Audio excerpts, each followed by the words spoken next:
Bonjour, bonjour, c'est encore moi, la sœur Sandrine. Ce matin, je suis dans la joie de vous retrouver dans cette deuxième vidéo. J'ai annoncé dans la précédente, en fait, que j'allais parler de la vie chrétienne lorsqu'on donne sa vie à Christ, lorsqu'on change, on se dit né de nouveau, ce qui change dans notre vie, ce que Dieu nous apporte, en fait. Et je vais me baser sur le livre de 1 Pierre, chapitre 5, au verset 8. Je lis au nom du Seigneur Jésus. Ce verset qui nous dit « Soyez sobres, veillez, votre adversaire le diable rôde comme un lion, rugissant, cherchant qui il dévorera. » Amen. Nous allons prier. Éternel Dieu de gloire, Dieu d'amour, Dieu de fidélité, nous te disons merci pour ce jour encore merveilleux que tu nous accordes, Père éternel. Merci pour la vie de nos parents, de nos frères, de nos ennemis, Seigneur, ô Père. Nous te disons merci parce que nous savons que ce matin, tu vas encore nous nourrir au travers de ta parole. Tu vas encore faire tomber les écailles de nos yeux, Seigneur, Papa. Tu vas permettre, ô Yahweh, Papa, que l'obscurité qui veut siéger dans nos vies s'éloigne au nom de Jésus. Seigneur, Père éternel, j'abandonne mon frère et ma soeur qui écoutera ce message entre ta main.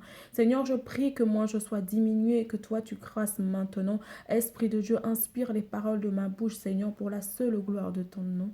Ainsi nous avons prié. Amen. Amen, amen. Pourquoi est-ce que j'ai voulu parler de ce verset? Parce que souvent on dit, quand on est né de nouveau, il y a ces versets, comme d'autres versets qui reviennent souvent, on nous dit, soyez sobres, veillez, votre adversaire, le diable, rôde comme un lion rugissant, cherchant qui il dévorera. Je crois que tout est clair dans ce verset, mais moi, ce que je voudrais souligner, c'est que c'est vrai. Mais moi, quand j'étais dans le monde, je crois que je vais dire, j'étais entre griffes en paix.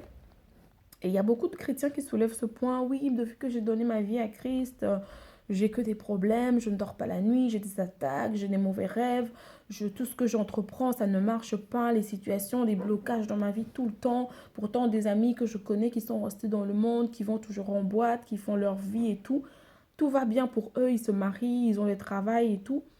Bah oui, ils ont des travaux, pardon. Oui, c'est quelque chose qui peut paraître un peu bizarre pour nous, mais quand on est né de nouveau, on quitte le camp du diable, c'est-à-dire le camp des ténèbres pour venir au corps de la lumière. Et le diable n'est pas content parce que même la Bible nous dit qu'au ciel, quand un âme s'est converti, il y a quelqu'un qui se convertit, qui rencontre le Seigneur Jésus, qui l'accepte comme Seigneur et Sauveur, c'est la joie, c'est la fête au ciel. De la même façon que dans le camp du diable, quand il perd, il n'est pas content parce que la Bible nous dit, malheur à nous qui sommes sur la terre parce que le diable est descendu pour dévorer, pour perdre. Oui, son objectif, c'est gagner le maximum d'âmes dans son camp avant que le Seigneur ne revienne pour nous juger. Alors ne crois pas que quand tu étais dans son camp, il te malmenait comme il voulait, il faisait de ta vie un enfer, mais toi tu te disais oui, aujourd'hui je suis libre, je me lève le matin, je mets l'habit que je vais en boîte, je m'amuse avec les copains. Oui, tu te dis c'est la vie, tu es en train de manger la vie comme on le dit. Mais non, tu ne manges pas la vie. Tu es dans les ténèbres. Ton âme est en train de souffrir. Mais quand Dieu nous fait grâce de nous accepter, de permettre que nous puissions venir à lui, le diable n'est pas content. Et je veux dire à quelqu'un ce matin que c'est toi qui as changé de vie. C'est toi qui as quitté le camp de Satan pour aller vers le camp de Dieu, qui va plus persécuter que quelqu'un qui est déjà dans son camp. Pourquoi? Parce que il sait que maintenant tes yeux sont ouverts. La Bible nous dit que mon peuple périt par manque de connaissances. Quand tu commences à venir à Christ, quand tu es en Christ, que tu lis la Bible, tu vas à l'église, on t'enseigne des choses, tu te dis, mais ah bon? Donc ce rêve, quand je le faisais à ce moment-ci, c'était ça. Ah mais oui, c'est vrai. Ce moment-ci, quand je rêvais de ça, c'était ça. Donc au fur et à mesure que tu marches avec le Seigneur, il y a des choses qui deviennent de plus en plus claires pour toi. Il y a tel péché que tu faisais avant, tu vas dire non, je ne vais plus le faire parce que la parole de Dieu me dit, tu ne dois pas faire ça. La parole de Dieu me dit, tu dois marcher comme ça. Alors, tes yeux s'ouvrent, tes yeux spirituels s'ouvrent et ton comportement change. Et plus tu cherches à avancer, plus le diable va te mettre des bâtons dans le roue. Ne croyons pas que nous, en tant que chrétiens, lorsque nous donnons notre vie à Christ, c'est fini. On a la paix, on a la joie. Si on veut avoir cette voiture aujourd'hui, il suffit de demander à Dieu, il va le faire. Si on veut avoir des jumeaux, des triplés, il va le faire. Non, c'est pas comme ça. La Bible nous dit, soyez sobres. On doit être sobre en quelle manière? Non pas seulement de dire, soyez sobre de ne pas boire de l'alcool. Oui, un chrétien ne boit pas de l'alcool. Veillez, Veillez dans la prière, veillez à lire la parole de Dieu, veillez à vos pensées, veillez à la façon dont vous marchez avec vos frères, veillez à vos comportements, vos attitudes dans vos milieux, dans votre environnement, à la façon dont vous vous habillez, à la façon dont vous vous comportez, vous répondez à votre supérieur, à vos collègues, à votre mère, à votre père, à votre mari, à vos enfants, parce que on est scruté, nous les chrétiens, on est scrutés. Quand tu es à l'école, elle se dit chrétien, mais lorsque telle personne est en train de médire par rapport à cette fille, elle répond, elle dit ce qu'elle pense. Quand tu es dans un milieu où cela arrive, quitte ce milieu-là.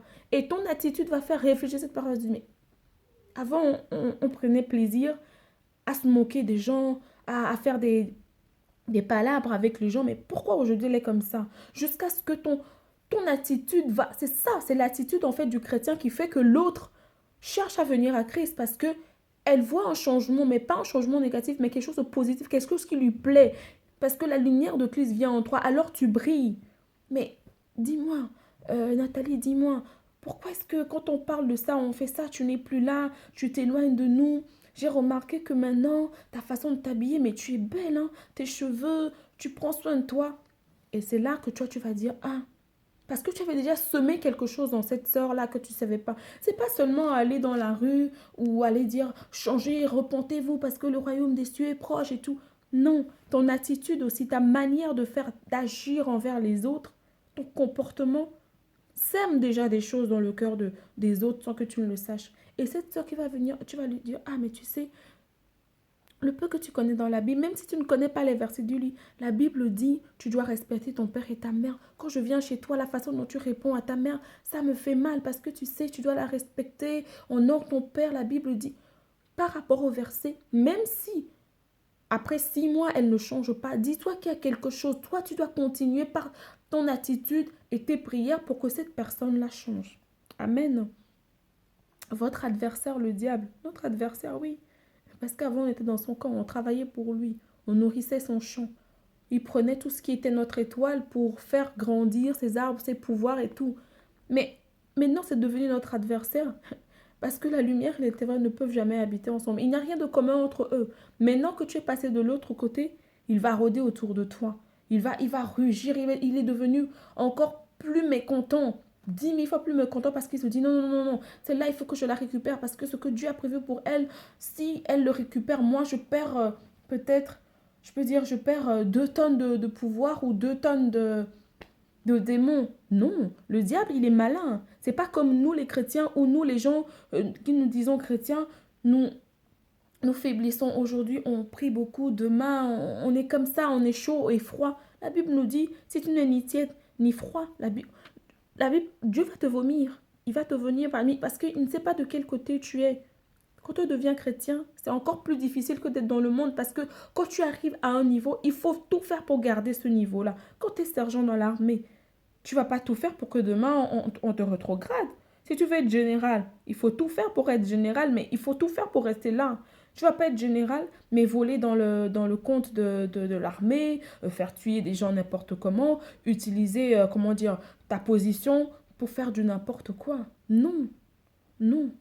Aujourd'hui, il faut que les chrétiens se lèvent et qu'ils comprennent que, pardon, ce n'est pas parce que tu es né de nouveau que le diable s'éloigne de toi. Au contraire, c'est maintenant qu'il s'acharne sur toi. C'est maintenant qu'il va mettre plus de démons derrière toi, plus d'espions derrière toi, afin que tu te décourages. Son but, en fait, c'est de te décourager.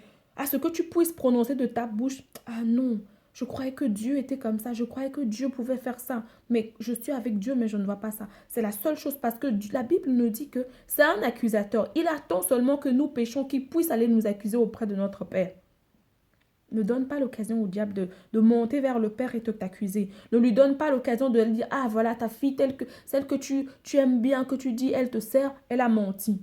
Elle a forniqué. Elle a volé. Elle a parlé mal à ses parents. Elle déteste sa collègue ou sa collègue, mais elle fait quand même semblant de lui parler. Non. Le diable rôde. Il cherche qui dévorer. Il ne lui permet pas. Ne lui permet pas à ce qu'il vienne piétiner le champ que l'Éternel est en train de construire dans sa vie. Parce que Seigneur, le Seigneur Dieu met des graines en toi. Et parce que lui-même, il est la source d'eau vive, il vient arroser ce champ afin que tu puisses porter des fruits. Et ces fruits que tu seras en train de porter, c'est la joie que tu exprimeras envers les autres. C'est la paix, c'est la parole, l'amour que tu vas manifester envers les autres. Les fruits que tu vas porter, c'est le travail que le Seigneur va te donner. C'est les portes qu'il va ouvrir pour toi. Ce sont ces fruits-là. Il faut que nous puissions porter des fruits. Il faut que nous puissions témoigner par nos actes, nos comportements, notre vie de tous les jours que nous portons des fruits, que nous sommes enfants de Dieu. Ce n'est pas facile. Tu peux être dans un milieu où tu es le seul ou la seule chrétienne. Il va avoir des attitudes. C'est le diable qui utilise ces personnes-là. Ça veut dire qu'il rôde au travers de ces personnes-là pour t'avoir. Ne serait-ce qu'un petit truc pour que tu puisses tomber et qu'ils puissent aller t'accuser. Mais mon conseil, ce que moi je fais, c'est que je peux être dans le bus aujourd'hui, je peux être dehors, dans un supermarché ou quelque part. Quelqu'un me marche sur les pieds, ça me fait mal. Mais la chair est là, mais l'Esprit de Dieu en nous est fort. Ne croyez pas que Dieu ne sait pas ça. Dieu sait que nous, les hommes, nous ne sommes pas parfaits, nous ne le serons jamais. Nous ne le serons jamais. Mais c'est par sa grâce qu'il nous donne encore la possibilité de nous lever matin et soir, de nous accorder tout ce dont nous avons besoin. Quand tu sais que tu pêches avant de dormir, demande pardon au Seigneur. Ah Seigneur, je confesse ceci parce qu'aujourd'hui, j'ai mal réagi lorsque cette personne m'a fait ça. Et Seigneur, pardonne-moi de ce que j'ai fait aujourd'hui, mais que j'ai oublié. Et il te pardonnera parce que tu es sincère. Ne viens pas le faire parce que la Bible le dit. Pardonne. Avant même que le soleil ne se lève, oublie ce péché-là et passe à une nouvelle. Parce que la nuit, tu ne sais pas si le Seigneur va descendre. Et si à cause de ce petit mensonge, de cet énervement-là, tu ratais le ciel, ma prière n'est pas ça pour toi ni pour moi. Que le Seigneur nous fasse grâce, que nous puissions prendre conscience que le diable, il rôde. Il cherche qui dévorer réellement. Réellement. Nous devons être à même de nous rendre compte que le diable est là. Le diable se lève réellement dans la vie des chrétiens. Que ce soit par des amis, que ce soit par des collègues, que ce soit par même ta famille qui n'est pas convertie. Le diable est là. Il va te chercher. Soyons vigilants. Il faut que nous soyons vigilants. Il faut que nous ayons le discernement. Et pour avoir le discernement, nous devons être connectés à Dieu. Nous devons être animés par l'Esprit de Dieu. Parce que la Bible nous dit que nous ne savons pas ce qu'il nous convient de demander dans la prière. Mais le Saint-Esprit, par des soupirs inexprimables, communique avec le Père. Parce qu'il sait ce qu'il convient pour nous. Et le Saint-Esprit qui sonde les pensées de Dieu sait ce qu'il dit pour nous. Nous devons prier jour et nuit, quel que soit l'endroit où tu es, prie. Ne serait-ce qu'une seule phase, sois constamment en communion avec Dieu. Peut-être qu'on va me dire, mais comment c'est possible? Peut-être que je suis comptable, je suis sur mon PC, je travaille les chiffres. Comment est-ce que je peux être en communion constante avec le Seigneur? Tu peux être en communion constante avec le Seigneur lorsque il y a la paix en toi. Cette paix-là te vient du Saint-Esprit. Lorsque le matin, tu confies ta journée au Saint-Esprit, dis Seigneur, viens prendre contrôle de ma journée. Mon travail, mon bureau, tout ce que je vais faire, c'est entre tes mains. Tout ce que je planifie de faire, que je n'ai pas planifié, mais que toi, tu sais que je vais faire, prends contrôle. Mes collègues, je te les confie, Seigneur, papa. Manifeste-toi dans la vie de mon patron. Tous les calculs que je vais faire, même l'ordinateur, remets-le entre les mains du Seigneur. Pour certains, ça doit être, ah, mais qu'est-ce qu'elle raconte celle-là? Elle prie même pour l'ordinateur. Oui, parce que ceux qui ont créé l'ordinateur, c'est Dieu qui les a créés. C'est Dieu qui a donné la sagesse. Dieu savait que ce moment allait arriver où l'homme pouvait créer l'ordinateur. Il connaissait tout ça avant que toi, tu ne viennes dans ce monde. Alors soumets-lui toutes choses. Parce que si l'Esprit de Dieu est là, que tu lui donnes ta journée, il planifie toutes choses pour toi. La dernière fois, j'ai lu, quelqu'un m'a envoyé sur WhatsApp, Toto qui disait à Dieu, ah, pourquoi tu me fais ça? Je me suis réveillée ce matin, je n'ai pas pu brosser mes dents, ma voiture n'a pas démarré, j'ai raté tel... En fait, il y avait des choses qui ne se sont pas passées comme Toto voulait. Et après, il demandait des comptes à Dieu. Dieu a dit, ok, d'accord. Deux exemples dont je me rappelle, il dit, je n'ai pas voulu que tu branches, je crois que c'est le fer à repasser ou un truc comme ça. Il dit, c'est parce que si tu le branches, ou c'est la télé, si tu fais ça, tu n'aurais plus l'électricité dans la maison, mais je ne voulais pas. Et pire dans l'histoire, il devait prendre sa voiture. Il dit, mais si je t'avais laissé prendre ta voiture ce matin-là, il y avait un conducteur qui n'était pas bien, qui allait te cogner et tu allais mourir. Dieu nous épargne beaucoup des choses, nous on ne comprend pas et on murmure après lui. Mais quand tu lui dis, Seigneur, viens prendre la place du roi, viens te manifester dans ma journée, dans la journée de ma famille, il va tout régler. Et dans ce sens-là, quand ton patron va venir au travail tout énervé parce qu'à la maison, sa femme ou son mari a fait quelque chose, quand il va te voir, il va voir le règne de Dieu en toi. Il va voir la lumière, cet éclat-là,